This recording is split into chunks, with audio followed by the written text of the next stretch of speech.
एक बार एक जैन फकीर को उनके कुछ मित्रों ने खाने पर बुलाया। जापान की घटना है। 7 मंजिल इमारत थी जहां वे ठहरे हुए थे।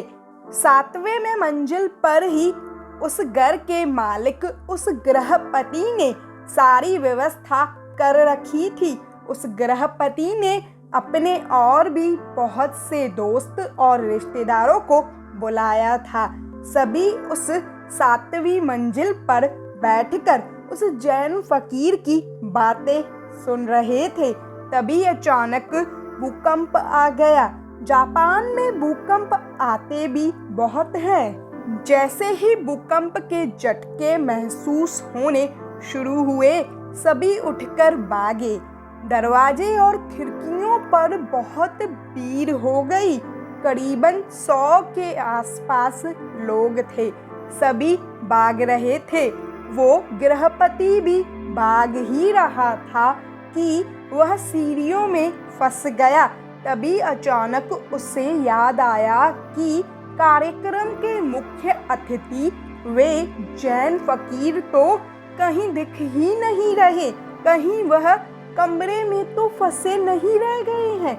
वो उन्हें देखने वापस कमरे में गया। उसने देखा तो वो देखकर दंग रह गया। वे जैन फकीर तो पलथी मारे आंखें बंद किए एकदम शांत चित्त से बैठे हुए थे। ऐसा लग रहा था जैसे बुद्ध की शांति से बड़ी प्रतिमा हो। चारों तरफ हाहाकार और हल्ला मचा हुआ था। सभी अपनी जान बचाकर अंधाधुंध भाग रहे थे। बिल्डिंग में भी भूकंप के झटके महसूस हो रहे थे, लेकिन यहाँ यह फकीर तो बिना विचलित हुए ध्यान में मग्न थे। उस फकीर के चेहरे की शांति उस गृहपति को अपनी ओर चुंबक की तरह खींच रही थी। उसका रूप, उसकी शांति, उसका आनंद सम्मोहित कर लिया गृहपति को। वह खिंचा चला आया जैसे कोई चुंबक से खिंचा चला आता है। आकर बैठ गया फकीर के पास। भूकंप आया और गया। कुछ देर बाद जैन फकीर ने अपनी आंखें खोली और भूकंप की वजह से जिस जगह पर उसकी बात रुकी हुई थी, उसी जगह से उन्होंने अपनी बात बोलना दोबारा शुरू किया। गृहपति ने कहा, महाराज, अब मुझे कुछ भी याद नहीं है। हम क्या बात कर रहे थे और कहाँ पर हमारी बात रुक गई थी? सारे शहर में हाहाकार मचा हुआ है। सभी अपनी अपनी जान बचाकर भाग रहे हैं। इतना बड़ा भूकंप, इतना बड़ा झटका आया, इतना बड़ा भूकंप, इतना बड़ा झटका आया।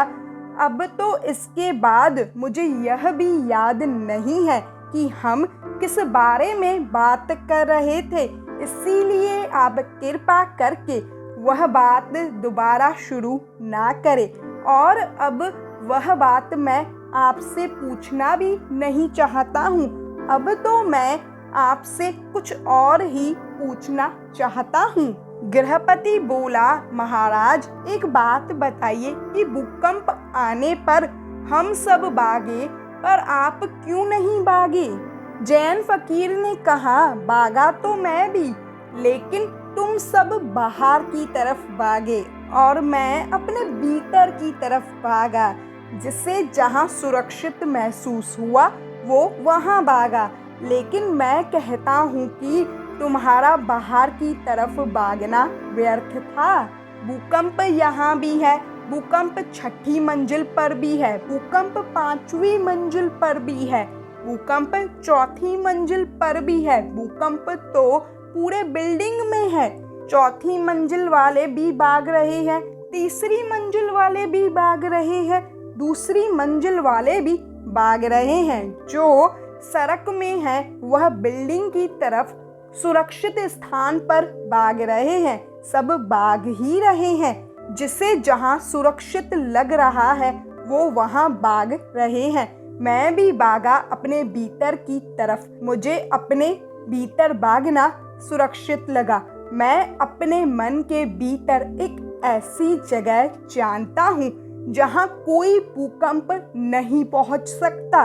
भूकंप तो छोड़ो, जहाँ कोई गम नहीं पहुँच सकता, क्योंकि उस अवस्था में पहुँचने के बाद डर नाम की कोई चीज ही नहीं बचती है। मैं तुमसे झूठ ना कहूँगा कि मैं नहीं भागा। भागा तो मैं भी था, लेकिन तुम्हें दिखा ना होगा, क्योंकि मैं हाथ पैर से नहीं भागा। हाथ पैर से तो तब दूर भागते हैं जब बाहर की तरफ भागना है, जैसे सारे लोग भागे बाहर की तरफ, क्योंकि यह सब एक ही तरह के भागने को जानते हैं। बाहर की तरफ भागना ही इनके लिए एकमात्र भागना है। लेकिन मुझे जैसे ही असुरक्षित लगा, मैं तुरंत ही अंदर की तरफ फिसल गया। और मैं तुमसे यह भी नहीं कहूँगा कि मैं डरा नहीं। मैं बहुत डर गया कि कहीं अपने भीतर से पहले ही मैं मर ना जाऊं, कहीं मेरे भीतर पहुंचने से पहले ही यह बिल्डिंग ढह न जाए। मैं चिंतित था कि कहीं ध्यान में पहुंचने से पहले ही यह इमारत मुझ पर गिर ना जाए। लेकिन जब एक बार मैं इस अवस्था में पहुंच गया, फिर मुझे कोई चिंता न रही।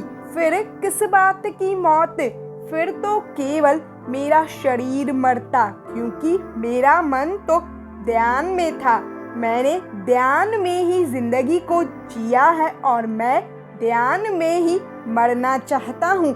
इसीलिए जैसे ही मैं एक बार उस अवस्था में पहुँच गया, मैं निश्चित हो गया, क्योंकि मैंने अपने लक्ष्य को पा लिया था।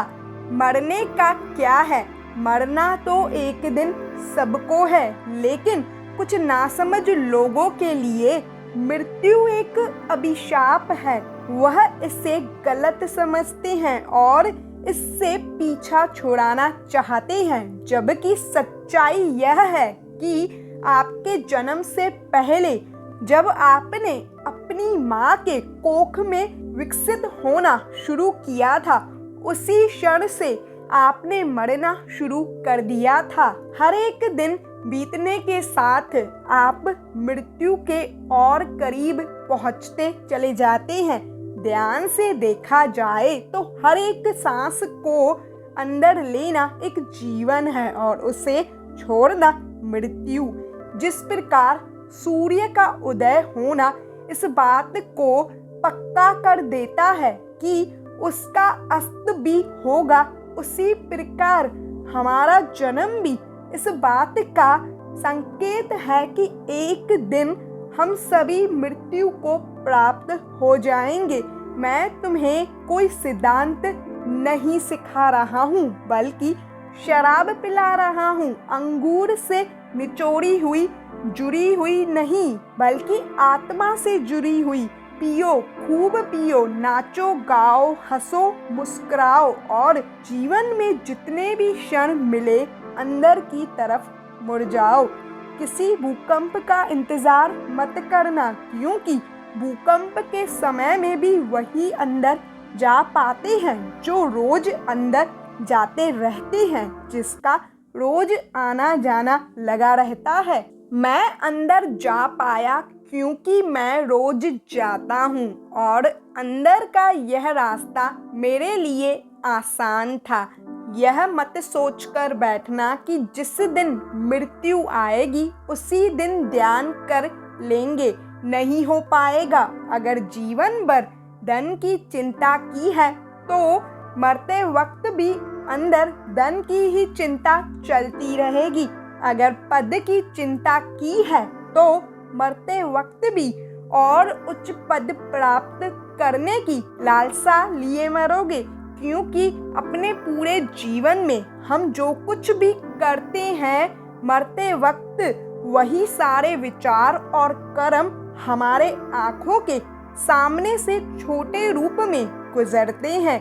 मरते वक्त एक बार हमारी पूरी जिंदगी हमारे आंखों के सामने से गुजर जाती है। संक्षिप्त में कहूँ तो जिंदगी भर हम जो भी करते हैं हम अंत समय में वही महसूस करते हैं। अगर हमने पूरी जिंदगी भर किसी को दुख पहुंचाया है तो अंत समय में भी हम उसके पश्चाताप में दुखी मन से ही मरेंगे। और अगर हमने जिंदगी भर अच्छे काम किए हैं तो अंत समय पर हमारे पास विचार करने के लिए अच्छी यादें होंगी और हम खुशी खुशी इस दुनिया को अलविदा कहेंगे।